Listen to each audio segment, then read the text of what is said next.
le rêve est indispensable pour l'équilibre psychologique et aussi physiologique de l'individu.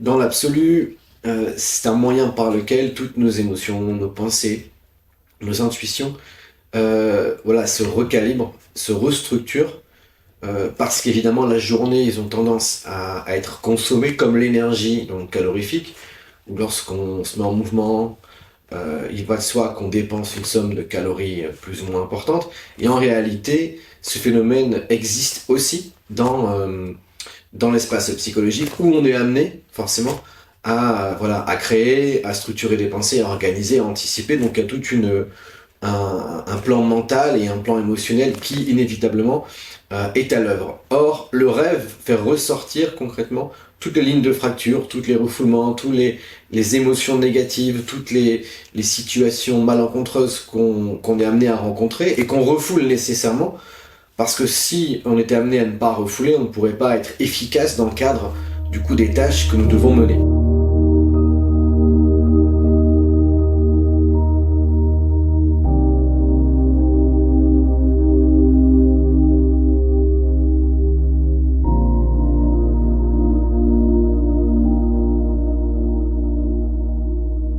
Donc, pour le dire simplement, le rêve est un vecteur de rééquilibrage des fonctions psychologiques, c'est-à-dire du fait de penser, du fait d'imaginer l'intuition, du fait de ressentir le sentiment.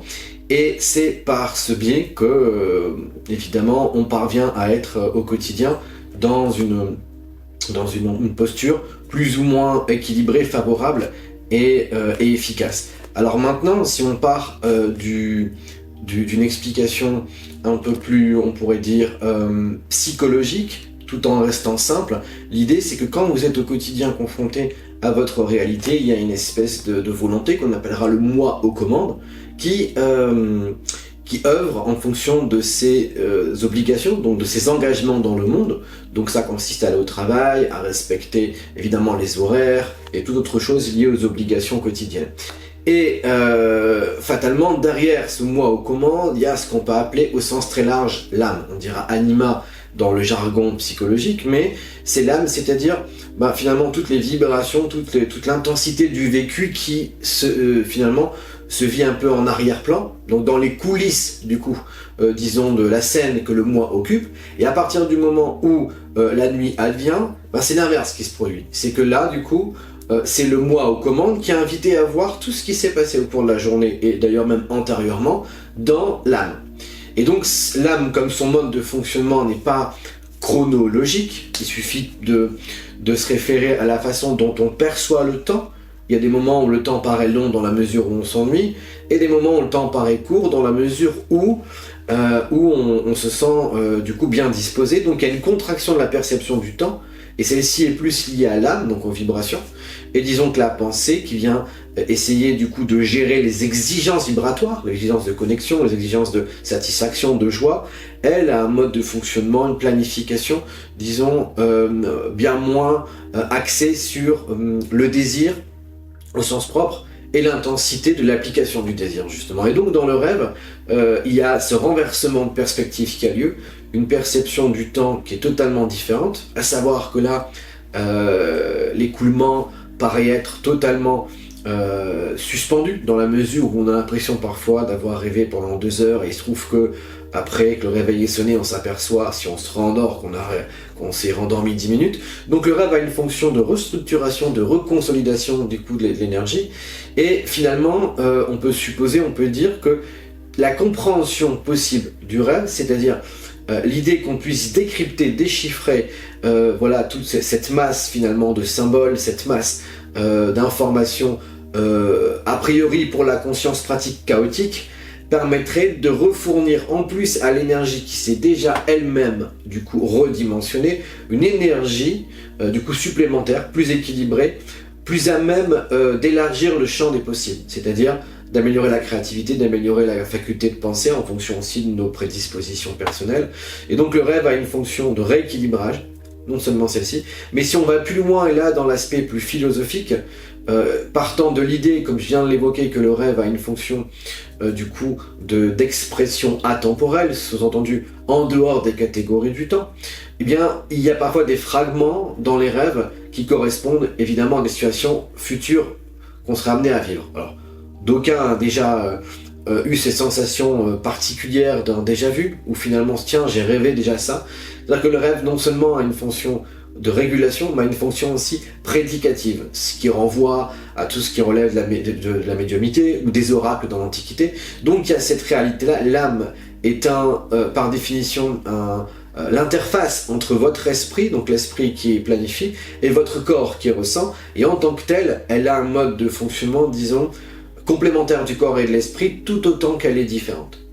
Et donc, le rêve, on le sait aujourd'hui, d'un point de vue purement biologique, si on ne rêve pas, fatalement on meurt. C'est-à-dire que c'est une fonction symbolique, imagée, mais qui s'intègre, qui s'intrique avec, on pourrait dire, la régénération du corps dans son ensemble.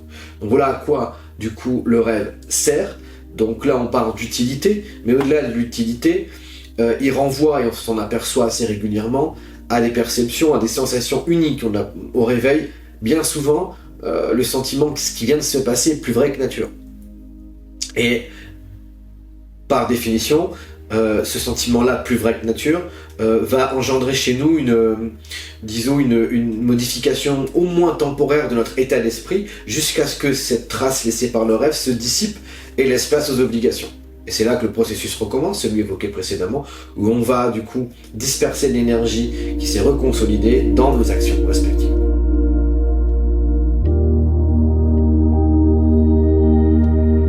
Ceci étant dit, à partir du moment où on a pleinement connaissance de l'utilité pratique et même de l'impérieuse nécessité du rêve, comment le comprendre et l'intégrer à la subjectivité et aux particularités de l'individu, à savoir comment l'individu fonctionne globalement dans son quotidien et de quelle manière du coup le rêve vient du coup s'imbriquer dans ce mode de fonctionnement. Donc l'individu au sens large fonctionne de la façon suivante. Il y a ce qu'on appelle le moi aux commandes, donc on pourrait dire le moi, bien connu du coup chez Freud et plus encore chez Jung qui développe ça de façon à mon sens plus pertinente. C'est finalement votre conscience qui a déployé une faculté de décision, une conscience, donc un retour sur lui-même de sa propre réalité. Ça paraît banal de le dire, mais quand on est enfant, il faut nous répéter fréquemment notre prénom pour qu'on puisse situer notre identité dans l'espace et dans le temps. Sinon, on se résout à être que le prolongement de la maman, par définition.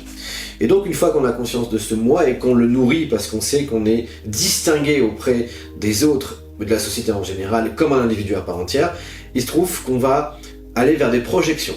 Cela signifie que on va aller vers une volonté d'appropriation, donc matériel, c'est mon objet, relationnel, c'est mon ami, et à partir du moment où ces projections ont lieu, il peut y avoir forcément le phénomène de refoulement, donc de déception, dans la mesure où ces projections, ces nécessités relationnelles, ne peuvent pas fournir des garanties absolues de communion. Et donc nécessairement on va progressivement se construire dans la conscience, ou plutôt au-dessous de la conscience, ce qu'on appelle une ombre. Alors l'ombre, simplement, c'est la part psychologique qui reste à l'arrière-plan de la psyché et qui alimente et qui du coup induit ce qu'on peut appeler les peurs. Donc ces peurs peuvent être relatives à la peur de l'abandon, la peur du coup de l'ennui, la peur de la violence. C'est aussi relatif évidemment aux expériences vécues de l'individu. Mais précisément cette peur va presque se personnifier. Alors quand on est enfant, cette personnification prend souvent la forme d'animaux ou de monstres. Pourquoi ?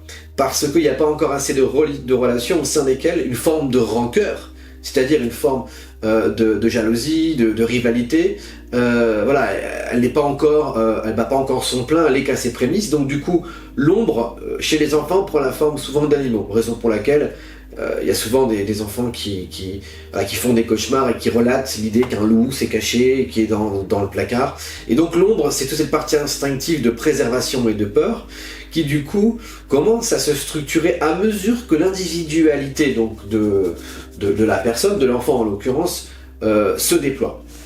Et donc à partir aussi du moment où l'enfant va gagner du coup en assurance, c'est-à-dire en volonté, donc capacité d'orientation de ses propres désirs, il va là du coup élargir son champ relationnel, et l'ombre va parfois commencer à prendre la forme plutôt des rivalités. Ça peut être l'ami avec qui il s'est bagarré, ça peut être quelqu'un avec qui il y a une rivalité pour X raisons, et donc l'ombre va progressivement prendre la forme d'un individu. Ça ne veut pas dire que l'individu est le mal, mais que cet individu, en l'occurrence, qui apparaît dans les rêves éventuels de l'enfant ou de l'adolescent, est pourvu des caractéristiques, du coup, qui non seulement peuvent ressembler, ou plutôt être correspondantes à la peur de l'individu. Donc pour un introverti, par exemple, sa plus grande peur, ça va être l'extraversion, prendre la parole en public, parler devant tout le monde. Et il se peut que le petit garçon à l'école qui a été amené à devoir parler devant ses camarades exècre inconsciemment finalement l'extraverti qui lui a cette légèreté, cette facilité, qui à la fois envie et en même temps exècre d'une certaine façon. Et donc on va s'apercevoir là, au fur et à mesure du temps, que l'enfant, l'individu, aura déployé ce qu'on appelle une fonction psychologique qui accompagne son moi, c'est-à-dire un moyen par lequel il facilite son lien avec le monde. Donc pour l'intuitif, ça sera la créativité. Pour le penseur, ça sera la logique qui classifie. Pour le sentiment, ça sera une forme d'adhésion aux choses simples, d'exaltation dans le cas de l'extraversion, sur quoi on reviendra. Et pour les sensations, ça va être l'efficacité d'une démarche, le côté pragmatique et la mise en lien, on va dire, parfois pulsionnelle et efficace aux choses, globalement. Et donc l'ombre s'avérera être ce qui est totalement contraire aux 4 tempéraments, aux 4 fonctions que je viens d'évoquer. Donc l'ombre sera constituée à la fois des peurs antérieures, infantiles, autant qu'elle sera constituée finalement de la fonction psychologique qui est la moins différenciée. Donc la constance qu'on observe, c'est que pour par exemple un intuitif, on va avoir tendance à refouler le côté pragmatique, parce que l'intuitif est aérien, il est dans la sublimation.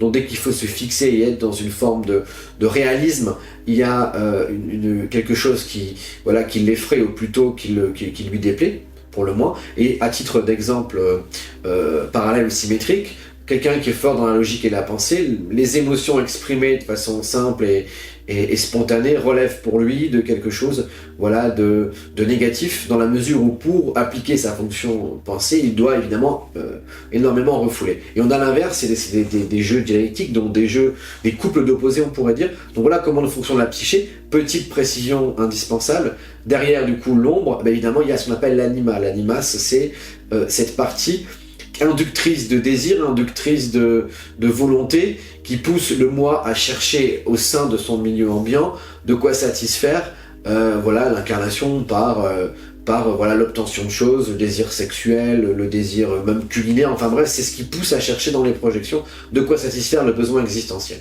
J'y reviendrai, mais derrière tout ça encore, il y a un autre archétype, donc derrière l'anima, qui serait le soi, donc l'archétype de Dieu, qui serait, on va dire, le vecteur d'énergie universelle qui se personnifie par chaque individualité précise. Et donc Dieu serait le point de convergence ultime des désirs conscients et inconscients de l'individu, ce par quoi, finalement, est rendu possible chaque vie personnelle et on pourrait supposer, relation, chaque désir, chaque projection dans l'espace et dans le temps.